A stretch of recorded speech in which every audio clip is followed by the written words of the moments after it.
एक बार फिर से आप सभी का स्वागत है। हम अध्ययन कर रहे हैं व्यवस्था विवरण की पुस्तक का और अब समय है कि हम उसके 12वें अध्याय 29वें वचन से आगे का अध्ययन करें। मेरे प्यारे भाई बहनों, यहां 12वें अध्याय 29वें वचन से लेकर 13वें अध्याय लास्ट 18वें वचन तक हम मूर्ति पूजा के विरुद्ध चेतावनी और उसके दंड के विषय में वर्णन पाते हैं। जैसा कि हम देखते हैं कि पुराने नियम में परमेश्वर ने बहुत ही कठोर शब्दों में मूर्ति पूजा के विरोध में बातें कही हैं और चेताया है और सावधान किया है। यहां पर परमेश्वर कहते हैं, जब तेरा परमेश्वर यहोवा उन जातियों को जो जिनका अधिकारी तू होने जा रहा है तेरे आगे से नष्ट करे, तो तू उनका अधिकारी होकर उनके देश में बस जाए, तब सावधान रहना, कहीं ऐसा ना हो कि उनका सत्यानाश होने के बाद तू भी उनके समान फंस जाए। अर्थात ये कहकर उनके देवताओं के संबंध में ये पूछताछ ना करना कि उन जातियों के लोग अपने देवताओं की उपासना किस रीति से करते थे। मेरे प्यारे भाई बहनों, हम देखते हैं कि परमेश्वर मूर्ति पूजा से और गैर देवी देवताओं और पराय देवताओं की पूजा से बहुत ही ज्यादा घृणा करते हैं, बहुत ही ज्यादा उन्हें इस बात के लिए क्रोध आता है। क्यों? मेरे प्यारे भाई बहनों, जब हम आगे 31वें वचन में पढ़ते हैं तो यहां पर लिखा है, तू अपने परमेश्वर यहोवा से ऐसा व्यवहार ना करना, क्योंकि जितने प्रकार के कामों से यहोवा घृणा करता है और बैर भाव रखता है, उन सभी को उन्होंने अपने देवताओं के लिए किया है। यहां तक कि अपने बेटे बेटियों को भी वे अपने देवताओं के लिए अग्नि में डालकर जला देते हैं। यानी कि वो परमेश्वर के नाम पर दूसरा एक नया परमेश्वर करते हैं, नया देवता करते हैं, और जो परमेश्वर का गुण नहीं है, जो परमेश्वर की भलाई नहीं है, जो परमेश्वर का प्रेम नहीं है, उसके अलावा वो दूसरी बातें करते हैं और वो परमेश्वर के नाम से करते हैं। मेरे प्यारे भाई बहनों, जैसे जान लीजिए कि अगर कोई दूसरा मनगढ़ंत देवी देवता बना करके कोई गलत चढ़ावा चढ़ा रहा है, जैसे अभी हमने यहां पढ़ा कि वो अपने बच्चों को अग्नि में डालकर उन्हें जलाकर स्वाहा कर देते थे, तो वो किसके नाम पे कर रहे हैं? वो अपने देवता के नाम पर कर रहे हैं। और उनका देवता क्या है? उनके लिए परमेश्वर है। तो परमेश्वर की महिमा जो कि उसकी सही उसके गुणों को नहीं दर्शा रहा है, उसके व्यवहार को नहीं दर्शा रहा है, तो परमेश्वर का वहां नाम खराब हो रहा है, क्योंकि परमेश्वर ऐसा नहीं है। परमेश्वर ऐसा नहीं है। जब मन घड़ंत कोई देवी देवता बनाकर गढ़ लिए जाते हैं और उनकी पूजा आराधना की जाती है, तब परमेश्वर का नाम खराब होता है, क्योंकि वो परमेश्वर नहीं है। तब परमेश्वर का जो असली गुण है वो लोगों में नहीं पता चलता, उसका प्रेम का गुण, उसके क्रोध का गुण, उसके न्याय का गुण, उसके भलाई का गुण, यह नहीं समझ में आता और लोग गलत तरीके से अपनी मनगढ़ंत बातों से मूर्ति पूजा करते हैं और पराये देवताओं के पीछे चले जाते हैं। इसीलिए परमेश्वर मूर्ति पूजा के विरोध में हमेशा है और वो इससे घृणा करता है और ऐसा करने वालों को वो दंडित भी करेगा, और उन्हीं के दंड यहां पर लिखे गए हैं। यहां 13वें अध्याय को जब हम पढ़ते हैं पहले वचन से लेकर 5वें वचन तक, तो यहां पर जो झूठे भविष्यवक्ता है, झूठे देवी देवताओं के जो भविष्यवक्ता है, उनके लिए जो भविष्यवाणी करके लोगों को भरमाते हैं, लोगों को अपना बनाने की कोशिश करते हैं, झूठे पराये देवताओं के पीछे चलाने की कोशिश करते हैं, तो उनके लिए यहां परमेश्वर दंड देते हैं। परमेश्वर कहते हैं कि ऐसे लोगों को अपने बीच में से मार डाला जाए,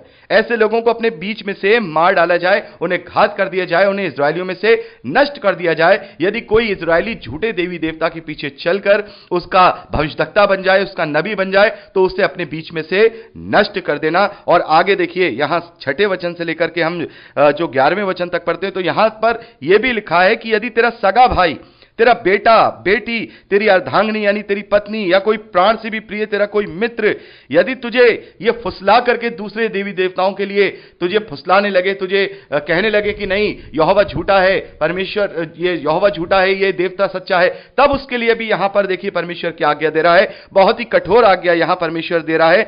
चाहे वे तुम्हारे निकट रहने वाले आसपास के लोग हों, चाहे पृथ्वी के छोर से लेकर दूसरी छोर तक के दूर दूर रहने वाले देवता हों, तो तुम उनकी ना मानना, उनकी ना सुनना, उन पर तरस ना खाना और ना कोमलता दिखाना, ना उन्हें छिपाकर रखना। उन पे किसी भी प्रकार की कोई कोमलता नहीं दिखानी है, उसमें किसी भी प्रकार की उन्हें कोई तरस नहीं खाना है, बल्कि यहां पर लिखा है कि सबसे पहले तुम उस पे हाथ उठाना।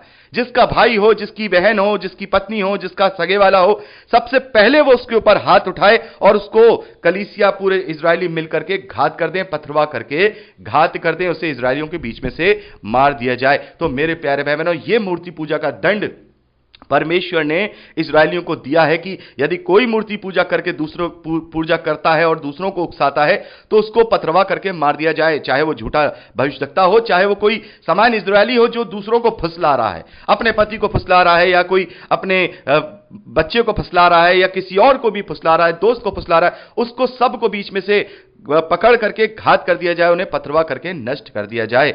मेरे प्यारे बहनों, जब ये 13वां अध्याय हम पढ़ते हैं तो यहां पर कुछ बातें ऐसी हैं जो गैर मसीही विश्वासी क्लेम करते हैं, और खास तौर पर हम जो इस्लाम का जो धर्म है वो लोग भी इस 13वें अध्याय को काफी क्लेम करते हैं।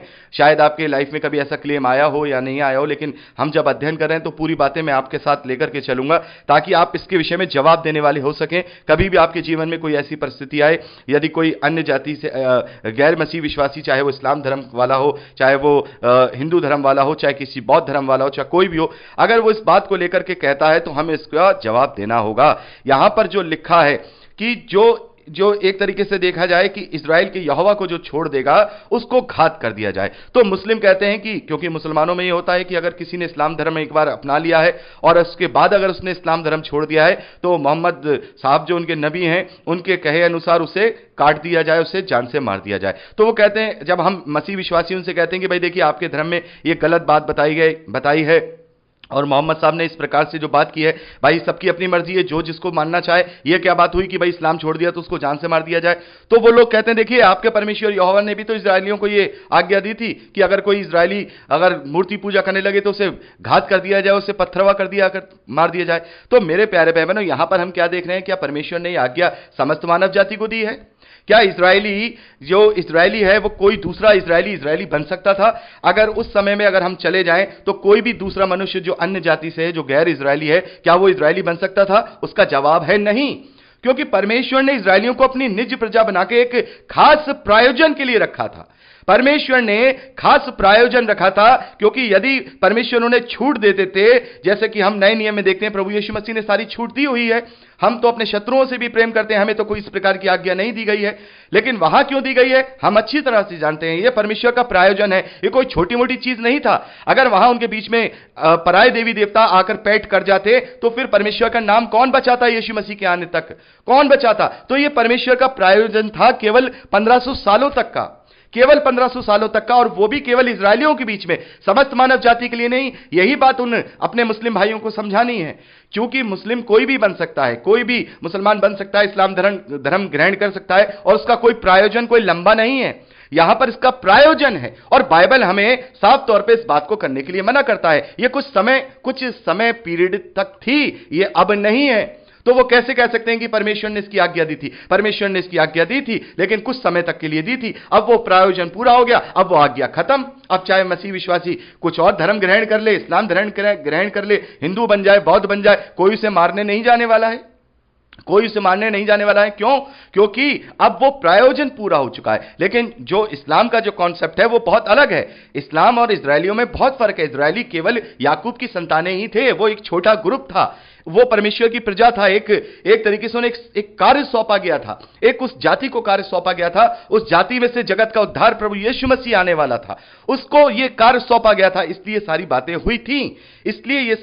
हुई थी, और ये सब जो है लिखा था, ये उनके कॉन्सेप्ट में और पुराने नियम के कॉन्सेप्ट में बहुत फर्क है।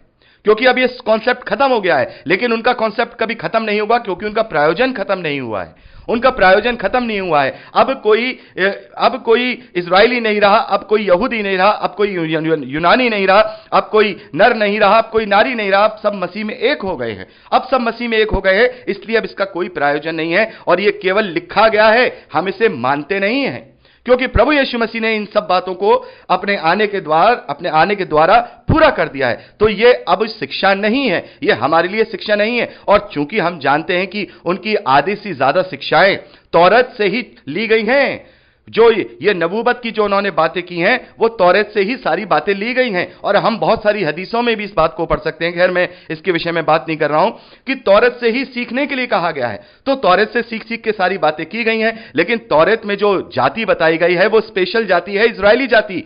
वो केवल याकूब की संतान थी।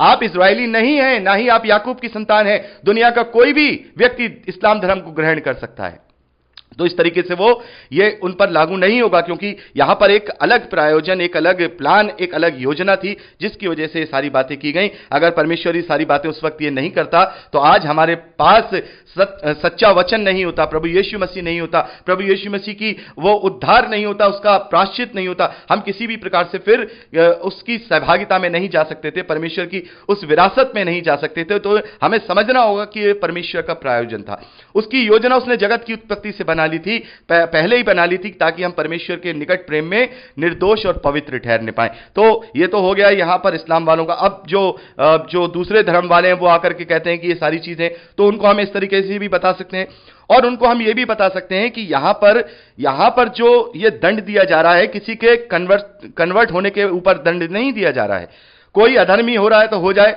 उसको कुछ नहीं कहा जा रहा है, वो अपना जाए, छोड़े, इजराइल छोड़ के चला जाए, इजराइल छोड़ करके चला जाए, उसे कोई कुछ नहीं कहेगा।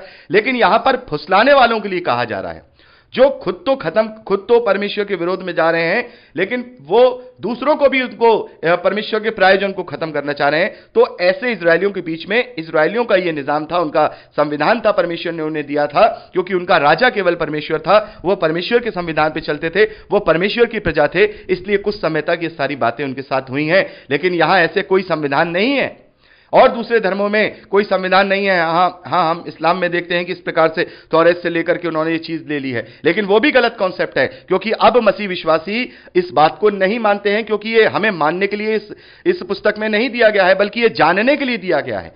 ये पुराना नियम हमारे मानने के लिए नहीं है, उन्हें समझा दीजिएगा। पुराना नियम हमारे लिए मानने के लिए नहीं है, पुराना नियम हमें जानने के लिए है। केवल हम जानेंगे इससे कि परमेश्वर के विरोध में क्या है और परमेश्वर के विरोध में क्या नहीं है। हम जो मानते हैं वो यीशु मसीह को मानते हैं, उसकी शिक्षाओं को मानते हैं, उसकी आज्ञाओं को मानते हैं। हम पुराने नियम की आज्ञाओं को नहीं मानते, बल्कि उसको जान करके शिक्षा लेते हैं। यह केवल हमारे लिए एक शिक्षक है, ताकि पुराने हालातों से लेकर प्रभु यीशु मसीह के हालातों तक सारी कंडीशंस को हम समझने पाए कि कैसे कैसे प्रभु का प्रचार हुआ है, कैसे कैसे परमेश्वर ने लोगों को दंडित किया है, कैसे कैसे परमेश्वर ने अपने प्रायोजन को पूरा किया है। तो ये सारी बातें हम यहां इस 13वें अध्याय में पढ़ते हैं, तो इस प्रकार से हम उन्हें जवाब दे सकते हैं, क्योंकि यह प्रायोजन था, अब यह हम पर लागू नहीं होता है। अगर यह लागू होता तो प्रभु भी कहते हैं ये बात, अगर ये बात लागू होती और ये बात बिल्कुल सभी मानव जाति के लिए लागू थी, तो परमेश्वर फिर बाद में इस चीज को कहता नहीं, मसीह विश्वासी अगर कोई बन गया तो मसीह रहे, वरना उसे मार दिया जाए। ऐसा नहीं है ना, नहीं है ना, क्योंकि उस समय प्रायोजन था। तो परमेश्वर कभी किसी को मारने के लिए नहीं कहेगा, केवल विशेष प्रायोजन ही परमेश्वर जहां पर करने होते हैं वहां करता है। समस्त मानव जाति में यह शिक्षा नहीं है, और इस्लाम समस्त मानव जाति में शिक्षा लेके जा रहा है, जो कि बिल्कुल गलत है। सबको अधिकार है वो अपने मन, पूरे प्राण, पूरी बुद्धि के साथ परमेश्वर को जाने, चाहे वो कोई सा भी रास्ता अपनाए, परमेश्वर उसका न्याय करेगा, परमेश्वर उसे दंड करेगा, क्योंकि यीशु मसीह ने हमें यह बता दिया है कि अब हमें किसी को दंड देने का अधिकार नहीं है। उसने व्यभिचारी स्त्री को जब क्षमा किया है तो यही बात बोली है कि जिसने पाप ना किया हो वो पहला पत्थर उठाए और वो इसको मार दे। वहां व्यवस्था को परमेश्वर ने कैसे, प्रभु यीशु मसीह ने देखिए कैसे पूरा किया है। ठीक है, तुम मार सकते हो, किसी का घात कर सकते हो, लेकिन पहले ये तो सोच लो कि तुम पापी हो कि नहीं। अगर तुम पापी हो तो फिर किसी को नहीं घात कर सकते हो। वहां प्रभु यीशु मसीह ने व्यवस्था का असली मतलब बता दिया था कि अब इस चीज की जरूरत नहीं है। मैं क्षमा की व्यवस्था लेकर के आया हूं, प्रेम की व्यवस्था लेकर के आया हूं, विश्वास की व्यवस्था लेकर के आया हूं। अब वो बात पूरी हो गई। इसीलिए तो प्रभु यीशु मसीह ने क्रूस पर जब अपने प्राण छोड़े तो ये अपनी वाणी में कहा कि पूरा हुआ। अब एवरीथिंग इज फुलफिल्ड, पूरी हो चुकी है। अब ये पुराना नियम पूरा हो चुका है, अब लागू नहीं होता। तो तुम क्या लेकर के आ गए हमें ये समझाने के लिए कि पुराने नियम में भी तो लिखा है। तो पुराने नियम में लिखा है कुछ समय तक के लिए, कुछ प्रायोजन के लिए, हमेशा के लिए नहीं। हमेशा के लिए तो प्रभु यीशु मसीह ने पूरा कर दिया, सारी चीजें पूरी कर दिया। अब जो भी कुछ है वो प्रभु यीशु मसीह है, उसकी आज्ञाएं, उसकी स्वभाव है, उसका चाल चलन है, उसका चरित्र है, उसने जो सिखाया है वही अब हम मसीह विश्वासी मानते हैं, और उसी के द्वारा हम मसीही विश्वासी कहलाए जाते हैं। और इसीलिए प्रभु यीशु मसीह ने यहूदियों को भी बताया कि अब वो राज्य तुमसे ले लिया गया है, ऐसी जाति को दिया गया है जो जाति फल लाने वाली है। अब वो तुम उसकी प्रजा नहीं रहे, अब उसकी प्रजा वो है जो उसके पुत्र पर विश्वास करके उद्धार पाते हैं। तो मेरे प्यारे भाई बहनों, इस प्रकार से हम मूर्ति पूजा के विरुद्ध यहां चेतावनी पढ़ते हैं। और अब आते हैं अपनी मेन पॉइंट पर, जो हमारा जो यहां शिक्षा मिलती है। हमें यहां जो ये शिक्षा मिलती है वो ये शिक्षा मिलती है कि हम किसी भी रीति से मूर्ति पूजा में ना जाए, क्योंकि परमेश्वर एक सा है, युगानुयुग एक सा है। उस वक्त भी वो मूर्ति पूजा से घृणा करता था, आज भी वो मूर्ति पूजा से घृणा करता है। वो बात अलग है कि ये नियम अब हम पे लागू नहीं होता, लेकिन परमेश्वर के यहां जब न्याय किया जाएगा तो बेशक परमेश्वर हमें कठोरता के साथ वहां दंडित करेगा, और कहीं भी हमें वहां उससे प्रेम और अनुग्रह की कोई भी संभावना दिखाई नहीं देगी। इसलिए हमें हर हाल में मूर्ति पूजा से बचे रहना है। तो मेरे प्यारे भाई बहनों, यहां पर हमने 13वें अध्याय तक का अध्ययन कंप्लीट किया है, और मैं चाहूंगा कि अब 14वें अध्याय का अध्ययन अब हम परसों करें। और जैसा कि मैंने पहले कहा था कि मैं 4 संदेश दूंगा, लेकिन यहां मैं देख रहा हूं कि काफी रीडिंग हो गई है। 9वें अध्याय से लेकर के हम देख रहे हैं 13वें अध्याय तक रीडिंग है, तो इसीलिए आज मैं केवल आपको 3 संदेश ही भेज रहा हूं। परसों हम पूरा 1 घंटे का संदेश रिकॉर्ड करने की पूरी कोशिश करेंगे। तो आज के लिए इतना ही। प्रभु आप सबको बहुत आयत की आशीष दे, अपने वचन में दृढ़ करे। यीशु के सामर्थी नाम में आमीन। Praise the Lord. जय मसीह की।